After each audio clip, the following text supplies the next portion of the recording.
এই প্রথম বাইতুল মোকাররম মসজিদ থেকে হুঙ্কার আসলো খতিবের পক্ষ থেকে, আলহামদুলিল্লাহ। জাতীয় মসজিদ, কিন্তু জাতীয় কোনো ইস্যু নিয়ে এখানে কোরআন সুন্নাহর আলোকে, শরীয়তের আলোকে এই বিষয়ে আমাদেরকে গাইড দেন।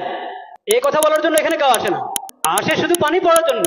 লজ্জা মরে যাওয়া উচিত বাংলাদেশিদের, যে তাদের কাছে কোরআন হাদিস থাকতে, নবীজির সিরত থাকতে, তাদেরকে মানবতা শিখাতে আসতে পশ্চিম দেশ থেকে। লজ্জা মরে যাওয়া উচিত। দীর্ঘদিন পরে একজন খতিব পেয়েছে বাইতুল মোকাররম জাতীয় মসজিদ, যেই খতিব ইসলামের পক্ষে, কোরআন সুন্নাহর পক্ষে এবং সরকারের অন্যায়ের বিপক্ষে কথা বলেছেন, আলহামদুলিল্লাহ। তিনি বলেছেন, আমরা তার খুতবার কথা শুনে আশ্চর্য হয়েছি।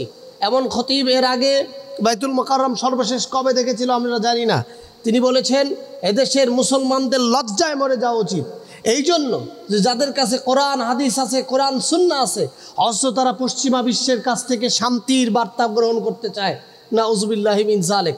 অর্থাৎ খতিব সাহেব স্পষ্ট ভাষায় বলেছেন, এই যারা আজকে দায়িত্বশীল তারা আমাদের কাছে এসে দোয়া চায়, আমাদের কাছে আসে পানি পড়ার জন্য, ঝাড়ফুঁক দেওয়ার জন্য, অথচ আমাদের কাছে আসা উচিত ছিল ইমাম এবং খতিব হিসেবে আল্লাহ তাআলা যে নেতৃত্ব আমাদেরকে দিয়েছেন, আমাদের কাছে আসা উচিত ছিল জাতির ক্লান্তিময় মুহূর্তে জাতিকে নিয়ে কথা বলবার জন্য আমাদের কাছে আসা উচিত ছিল। সেটা না করে পরিকল্পিতভাবে তারা আমাদের কাছ থেকে শুধু ঝাড়ফুঁক আর দোয়া নিতে আসে, আর তারা তাদের মতো করে বাংলাদেশটিকে নির্লজ্জের বাংলাদেশ করবার জন্য যা করণীয় তারা সেটা করছে। খতিব সাহেব আরও বলেছেন, তিনি বলেছেন যারা অন্তর্বর্তীকালীন সরকার খুব ভালোভাবেই বাংলাদেশ পরিচালনা করছেন, তাদের অনেক কাজ ভালো, কিন্তু তাদেরকে হুঁশিয়ার করে বলেছেন, আপনারা যদি শেষ মুহূর্তে লজ্জিত, অপমানিত, লাঞ্ছিত হতে না চান, তাহলে সমকামিতার যে আইন এবং বিভিন্ন ইসলাম বিরোধী যে আইন আপনারা পাশ করার পরিকল্পনা করেছেন, সেগুলো থেকে আপনারা বিরত হন। বিশেষ করে তিনি বলেছেন, জাতিসংঘের পক্ষ থেকে এই দেশে একটি দপ্তর করা হবে, জাতিসংঘের দপ্তর করা হবে। তো জাতিসংঘের দপ্তরে দেশে করলে ভালো হবে না খারাপ হবে? ধর্ম মন্ত্রণালয়ে একজন আলেম আছেন, সেই ধর্ম মন্ত্রণালয়ের আলেমকে জিজ্ঞাসা করা হলো না, জাতীয় মসজিদের খতিবকে জিজ্ঞাসা করা হলো না, চকবাজার এবং আরও বড় বড় মসজিদ ছিল সেই মসজিদের খতিবদেরকে জিজ্ঞাসা করা হলো না। তারা তাদের মতো জাতিসংঘর পক্ষ থেকে দপ্তর বাংলাদেশে আনবার জন্য যে পরিকল্পনা, তারা সেটা কমপ্লিটলি করে ফেলেছে। ইতিমধ্যেই জাতিসংঘ থেকে চিঠি পাঠানো হয়েছে এই দেশে একজন আহ্বায়ক করে, অর্থাৎ একজন সমন্বয়ক করে কিভাবে এই দেশে দপ্তর হতে পারে সেই পরিকল্পনা। আপনারা আশ্চর্য হবেন, বাইতুল মোকাররমের খতিব সাহেব বলেছেন, যেই পরিকল্পনাকারী এখানে আসতে চাচ্ছে, যার নাম প্রস্তাব করা হয়েছে, তিনি একজন সমকামী বেয়াদব কুলাঙ্গার। অর্থাৎ বাইতুল মোকাররম মসজিদের খতিব বলেছেন, কোনোভাবেই এই সমকামী নির্লজ্জ কুলাঙ্গারকে বাংলাদেশে ঢুকতে দেওয়া যাবে না, এমন হুঙ্কার তিনি দিয়েছেন। আসলে যারা আলেম তারা কখনোই বাতিলের কাছে মাথা নত করে না, প্রকৃত যারা আলেম, কারণ তাদের সম্পর্কে আল্লাহ তাআলা কোরআনে চমৎকার করে বলেছেন। আল্লাহ তাআলা বলেন, ওয়ামান আহসানু কওলাম মিম্মান দাআ ইলাল্লাহ ওয়া আমিলা সলিহা ওয়া ক্বালা ইন্নানি মিনাল মুসলিমিন। আল্লাহ তাআলা বলছেন, শোনো, এই পৃথিবীতে তার থেকে উত্তম কথা আর কার হতে পারে, যে আল্লাহর রাস্তায়, আল্লাহর দ্বীনের পথে মানুষকে আহ্বান করে এবং সে সৎকর্ম করে এবং বুকে হাত রেখে সে বলে, আমি হলো মুসলিমদের অন্তর্ভুক্ত। অর্থাৎ মুসলমান যারা, তারা আল্লাহর কথা বলবে, দ্বীনের কথা বলবে, সুন্নাহের কথা বলবে, বাতিলের কাছে তারা কখনো মাথা নিচে করবে না, বাতিলের কাছে কখনো তারা আত্মসমর্পণ করবে না। তারা আল্লাহর রাস্তায় নিজের জীবনকে বিলিয়ে দিবে। তারা কখনো বাতিলের কাছে, এই বাইতুল মোকাররম মসজিদের খতিব এবং জাতীয় মসজিদের খতিবরা এমনই হওয়া উচিত। সরকার, গভর্নমেন্ট যখন কোনো ধরনের অন্যায় করবে, তারা সেখানে সুশাসন, শান্তি এবং শ্রেষ্ঠত্ব প্রতিষ্ঠা করবার জন্য তারা কথা বলবে। যেমনটা আল্লাহ বলেছেন যে তারা যখন কোনো কথা বলে তখন তারা সৎকর্মের কথা বলে। শুধু তাই নয়, আল্লাহ আরও কোরআনে বলেছেন, আল আমরু বিল মারুফ ওয়া ইয়ানহাউনা আনিল মুনকার। আল্লাহ বলেছেন, তারাই প্রকৃত যারা সৎ কাজের আদেশ করে, অসৎ কাজে বাধা দেয়। অর্থাৎ সরকারের ভালো কথাও বলতে হবে, সরকার যে অন্যায় করছে, যে দুর্নীতি করেছে, সেই দুর্নীতির কথাও বাইতুল মোকাররম মসজিদ, জাতীয় মসজিদ থেকে আসবে।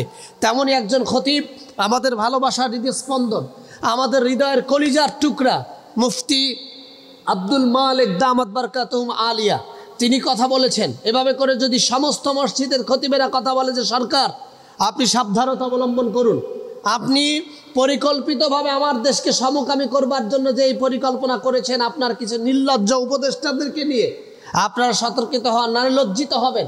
এদেশে ইসলামের বিরোধিতা করে 1971 থেকে এই পর্যন্ত স্থায়িত্ব কারো হয় নাই। লং টাইম প্রসেস, কিছুদিন ছিল, কিন্তু এরপরে লজ্জিত, অপমানিত, লাঞ্ছিত হয়ে তার চলে যেতে হয়েছে। আর এটা স্বয়ং আল্লাহ তাআলা তার কুদরতি ইশারায় করেছে। আপনারা যারা আজকে বসে বসে ভাবছেন বাংলাদেশকে পশ্চিমাদের গোলাম করবেন, আগে যারা ক্ষমতায় আসতো তারা ভেবেছে ভারতের গোলাম করবার জন্য, আর আপনারা পরিকল্পনা করেছেন পশ্চিমাদের গোলাম করবার জন্য। আমার বাংলাদেশে যতক্ষণ পর্যন্ত এমন তেজস্বী আলেম, এমন খতিব, এমন ইমাম আছে, মুসলিম তৌহিদি জনতা আছে, ততক্ষণ পর্যন্ত আমার বাংলাদেশকে পশ্চিমা বিশ্বের দালালি করবার জন্য আমরা দেব না ইনশাআল্লাহ।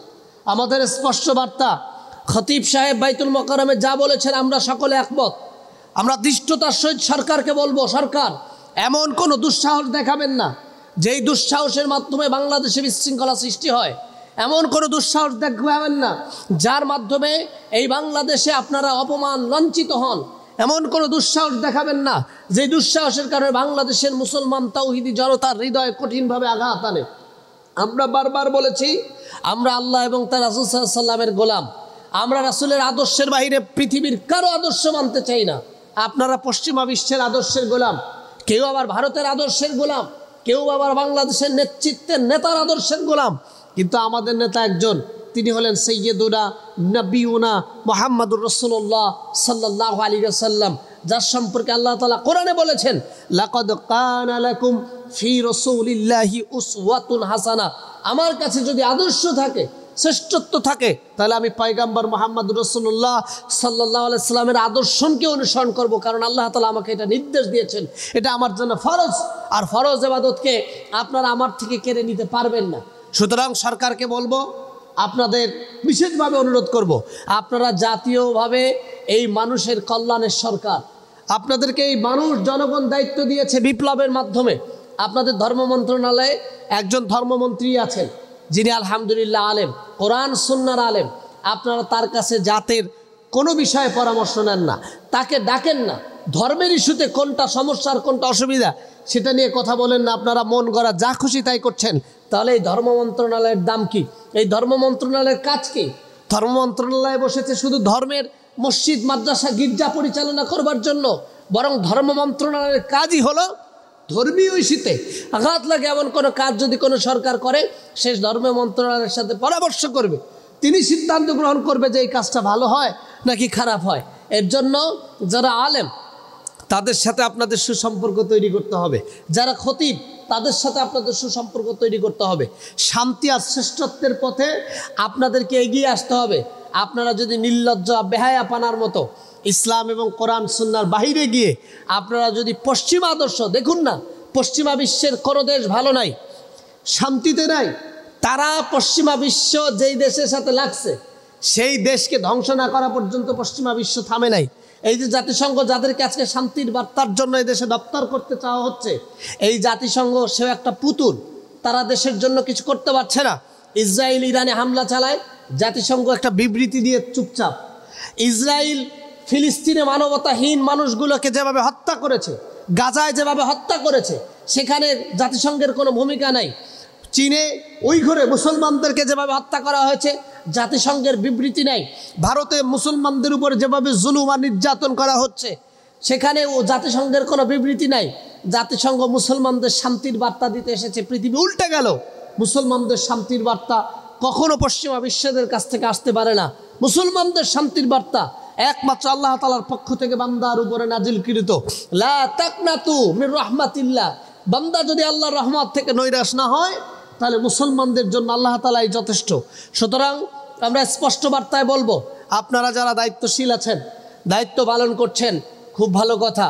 আপনারা যেই আদর্শের চিন্তাধারা থেকে দায়িত্ব পালন করছেন, সেই পশ্চিমা আদর্শ ছুঁড়ে ফেলে দেন। আপনারা এদেশের জনগণের মোটিভ বোঝার চেষ্টা করুন, ইসলামী তাওহীদি জনতার হৃদয় বোঝার চেষ্টা করুন।